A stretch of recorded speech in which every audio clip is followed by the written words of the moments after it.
Medvedev. Hubo un colapso final del sistema de derecho internacional. Tomemos esta estúpida e inútil Corte Internacional de La Haya, creada sobre la base del Estatuto de Roma, a la que los estados más grandes no se unieron. ¿A quién responsabilizó? 3 docenas de individuos desconocidos. El presidente de Sudán ha escupido sobre estas acusaciones y, a pesar de un golpe militar en casa, no está disponible para la justicia. El resto no vale la pena mencionarlo en absoluto. En otras palabras, la efectividad de sus actividades es cero. Estos no son tribunales ad hoc de Nuremberg y Tokio. O incluso el dudoso tribunal de Yugoslavia.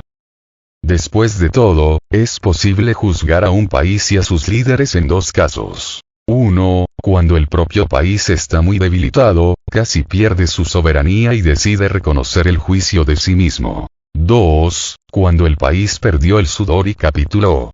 Es imposible de otra manera. Y todo el mundo entiende eso. Y luego decidieron juzgar al presidente de otra potencia nuclear que no participa en la Corte Internacional de La Haya por los mismos motivos que los Estados Unidos y otros países han realizado muchas veces en el pasado. Obviamente, la introducción más difícil posible vino del mismo Pindostán. Pero las consecuencias para el derecho internacional serán monstruosas. Después de todo, este es el colapso de los cimientos, los principios de la ley. Incluyendo postulados sobre la inevitabilidad de la responsabilidad. Ahora nadie irá a ningún organismo internacional, todos estarán de acuerdo entre sí. Se avecina un sombrío ocaso de todo el sistema de relaciones internacionales. La confianza se ha agotado.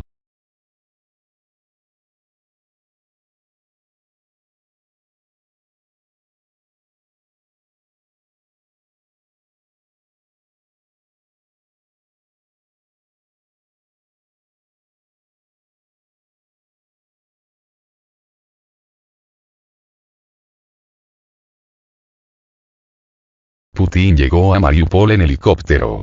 Putin visitó Mariupol por primera vez.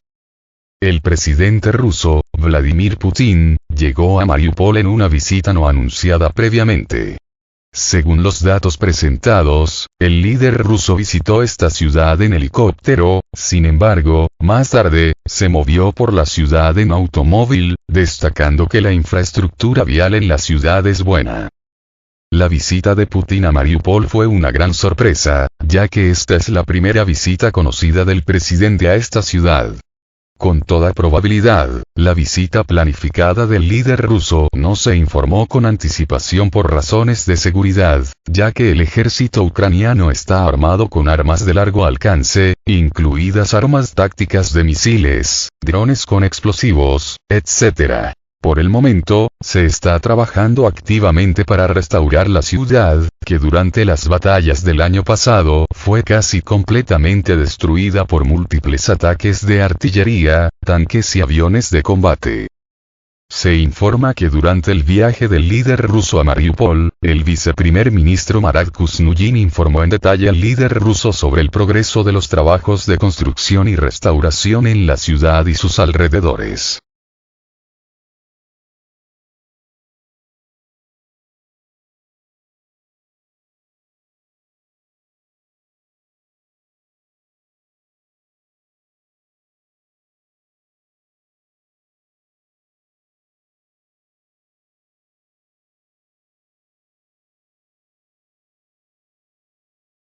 Talibanes condenan a la Corte Penal Internacional de La Haya por emitir una orden de arresto contra Putin. Los extremistas talibanes condenaron la emisión de una orden de arresto contra Vladimir Putin.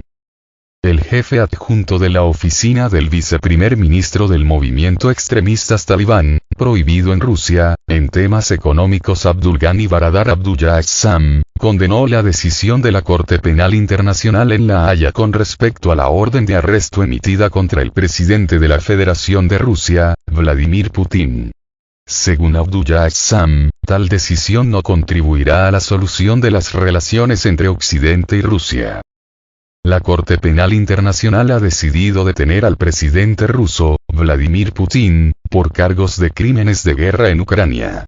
Se espera que esta ventana de asuntos exteriores estadounidenses se abra aún más, y ordenen el arresto de aquellos que han cometido docenas de crímenes de guerra brutales en Afganistán, dijo Assam. Cabe señalar que el fallo de la Corte Penal Internacional en La Haya condujo a un escándalo internacional, ya que, contrariamente a las acusaciones existentes contra Putin, no se presentaron pruebas de culpabilidad, sin mencionar el hecho de que Rusia no está bajo la jurisdicción de la Corte Penal Internacional de La Haya.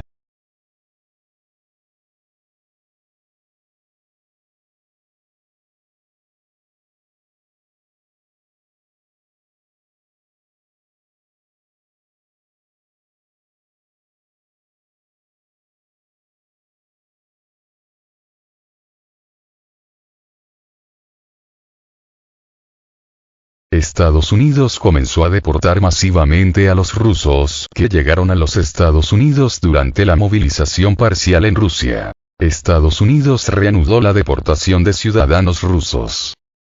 Por el momento, se sabe que los primeros en la fila para la deportación de los Estados Unidos de América son aquellos ciudadanos de la Federación Rusa que llegaron al país durante la movilización parcial anunciada en Rusia, y, al parecer, la deportación será una de las más masivas. Por el momento, no hay declaraciones oficiales al respecto.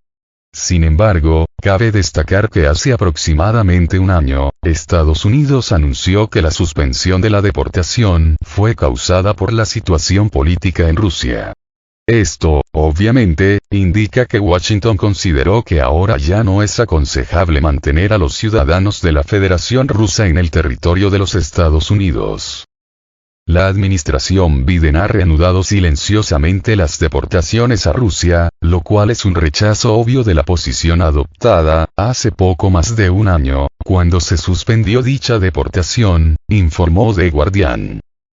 Según diversas estimaciones, solo en los próximos meses miles de ciudadanos de la Federación de Rusia que estaban ilegalmente en los Estados Unidos pueden ser deportados de los Estados Unidos.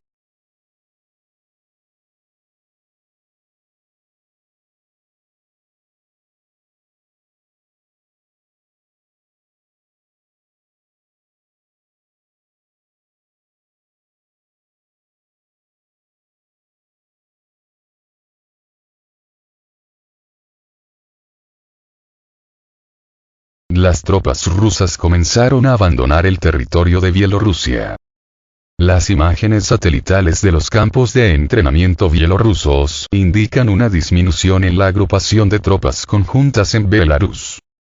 Según la información proporcionada por los recursos de información y las imágenes satelitales de Belarus, en los últimos meses la agrupación de tropas rusas, previamente desplegadas en el territorio de Belarus como parte del fortalecimiento de la defensa del llamado Estado de la Unión, ha disminuido seriamente. A juzgar por las imágenes de satélite, varios cientos de unidades de equipo militar y al menos 1000 militares que estuvieron aquí durante mucho tiempo abandonaron el territorio de Belarus.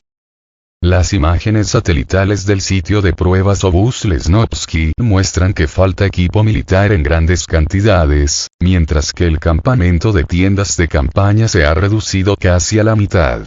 Dado que cada tienda puede acomodar a aproximadamente 30 personas, con un número mínimo de tiendas vacías, al menos 1000 soldados rusos participaron en la rotación en el campo de entrenamiento cerca de Baranovichy.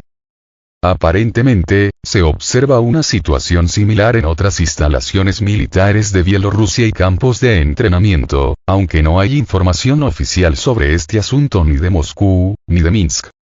Anteriormente se informó que al menos 13.000 militares rusos llegaron al territorio de Bielorrusia como parte del fortalecimiento de la capacidad de defensa del Estado de la Unión. En particular, la información sobre este tema fue anunciada por el presidente del estado vecino, Alexander Lukashenko.